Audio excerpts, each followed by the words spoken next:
यहाँ पर बहुत सुंदर कथा आती है अहिल्या मैया। जब राम जी गुरु विश्वामित्र जी के साथ जंगल में जाने लगे तो उन्होंने एक पत्थर की नारी देखी।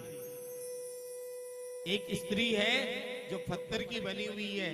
ये कौन है? अहिल्या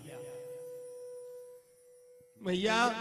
जब राम ने पूछा गुरुदेव ये कौन है, ये पत्थर की नारी क्यों बन गई, तब गुरुदेव ने कहा राम, एक बार गौतम ऋषि और उनकी पत्नी अहिल्या जंगल में विचरण कर रहे थे।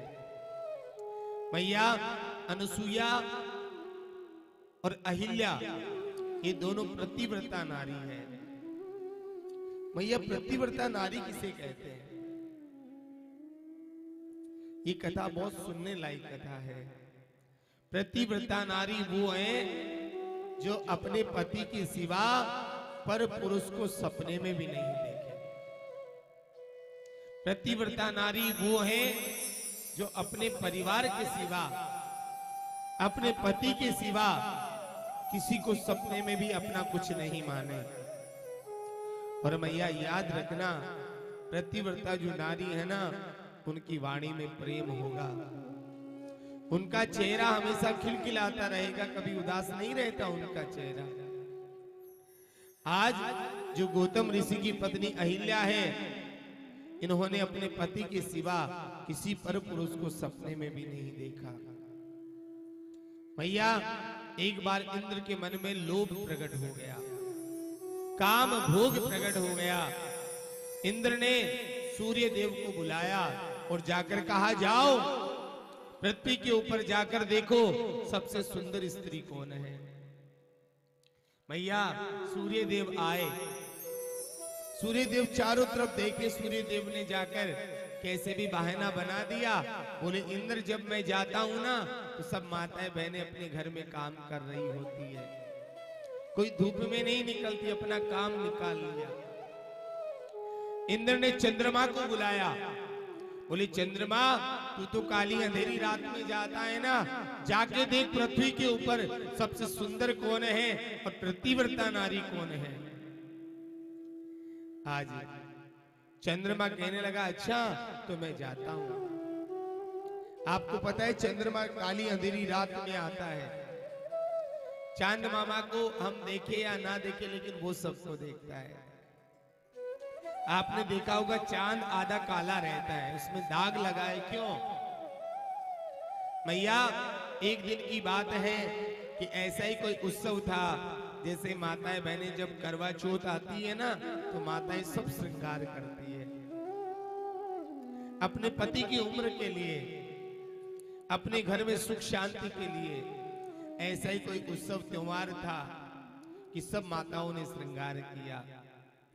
और उसी रात काली अंधेरी रात में चंद्रमा आया और आकर उसने देखा कि अहिल्या के समान सुंदर, अहिल्या के समान प्रतिव्रता, अहिल्या के समान तप इस संसार में किसी का नहीं है।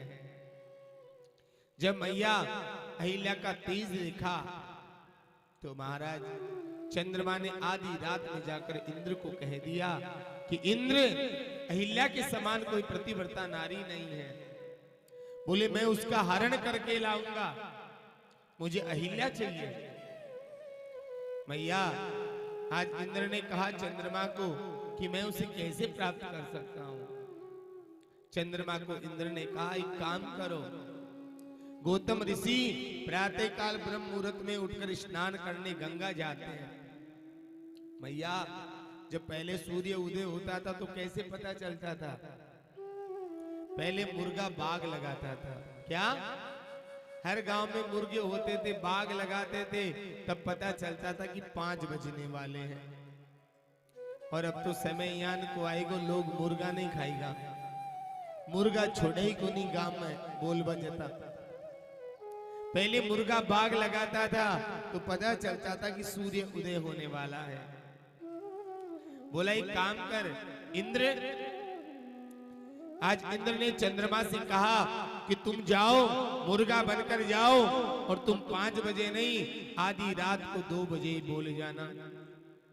और जब तुम बोल जाओगे तो गौतम ऋषि अपने वस्त्र लेकर गंगा स्नान करने चले जाएंगे, और उसी समय मैं इंद्र गौतम ऋषि का रूप बनाकर उस अहिल्या का हरण कर लाऊंगा, उस अहिल्या को प्राप्त कर लूंगा। हुआ भी ऐसा ही। आज चंद्रमा मुर्गा बन गया। पहले भैया घड़ियां नहीं होती थी, मोबाइल नहीं होता था। आज भी हमें याद है जब हम चौथी 5वीं क्लास में पढ़ते थे ना, तो हमारी दादी बोलती थी, देख बेटा ये भाटा के ऊपर तावड़ो आएगो, तारे स्कूल को टाइम हो जा। पहले बूढ़ी बूढ़ी मैया धूप देख के बता देती थी। आज पहले जो मैया होती थी ना, वो 4 बजे उठती थी, और आजकल की बीननिया तो जब वो सूर्य उदय माता पर आ जाओ ना 9, पहली तो बीननिया काम का सासू माने पकड़ाती चाय। और आज जमानो यान को आगो सासू सोचा कि यही राजी रहे। सासू लाण 4 बजे उठ, बीननी ने 7 बजे चाय भी रख कमरा में पकड़ा वेले, बीननी चाय पी ले, उठ्या अब तो दिन उग्यायो। भाई हकीकत है भाई, समय बदल गो भाई। तो महाराज आज चंद्रमा 4 बजे मुर्गा बनकर गौतम ऋषि की कुटिया के पास चला गया, और जैसे ही मुर्गे ने बाग दी, जैसे ही मुर्गा बोलने लगा, गौतम ऋषि ने वस्त्र उठाए और स्नान करने के लिए चल पड़े। अपनी पत्नी अहिल्या से कहा, अरे अहिल्या लाओ मुझे वस्त्र दो, मुझे स्नान करने जाना है। अहिल्या ने कहा, स्वामी अभी तो काली अंधेरी रात है। बोले, अरे तुझे सुनाई नहीं दे रहा, मुर्गा बाग दे रहा है। आज गौतम ऋषि स्नान करने के लिए गंगा के तट पे चले जाते हैं, और मैया उधर से जो इंद्र है वो गौतम ऋषि का रूप बनाकर उसकी कुटिया में घुस जाता है, पाप कर्म करता है, दुष्ट कर्म करता है। और जैसे ही गौतम ऋषि आज अपने वस्त्र उतारे और गंगा में जैसे ही डुबकी लगाने लगे, गंगा मैया प्रकट हो गई। अरे दुष्ट इंद्र, अरे दुष्ट गौतम, तुझे शर्म नहीं आती? अर्धरात्रि का समय है, मैं अभी सो रही हूं, तो अर्धरात्रि में मुझे जगा रहा है। गौतम ऋषि हाथ जोड़कर खड़े हो गए, माँ गंगा, मैं तुम्हें प्रणाम करता हूं, मुझे क्षमा करना। जब मुर्गे ने बाग लगाई तो मैंने सोचा सूर्य उदय हो गया, इसलिए मैं आ गया। अरे गौतम, मुझे तो ऐसा लग रहा है कि तुम्हारी कुटिया में कोई पाप कर्म हो रहा है, तुम्हारे साथ कोई छल हो रहा है, तुम्हारे साथ कोई दुष्ट कर्म हो रहा है।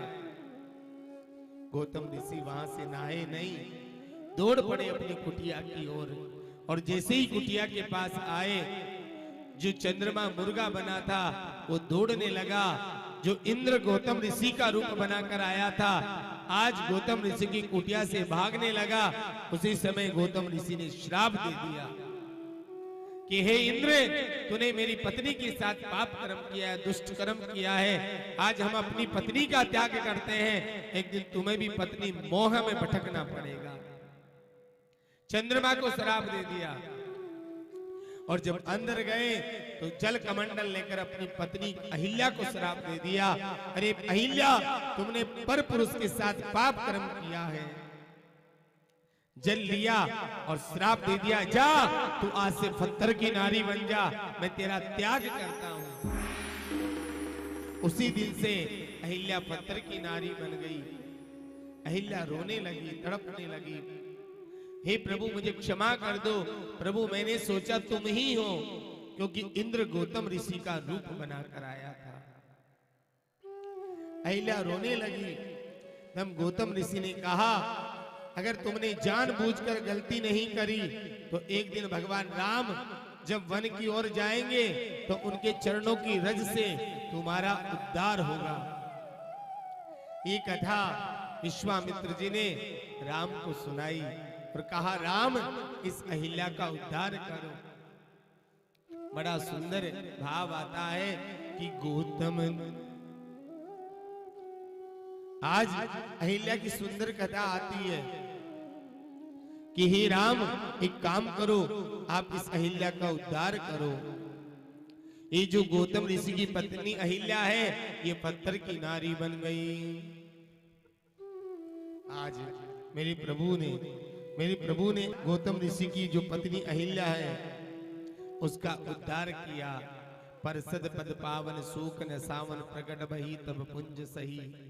आज भगवान राम ने अपने चरणों की धूल से गौतम नारी श्राप बस उपल दे धीर चरण कमल रज चाहती कृपा करो रघुवीर।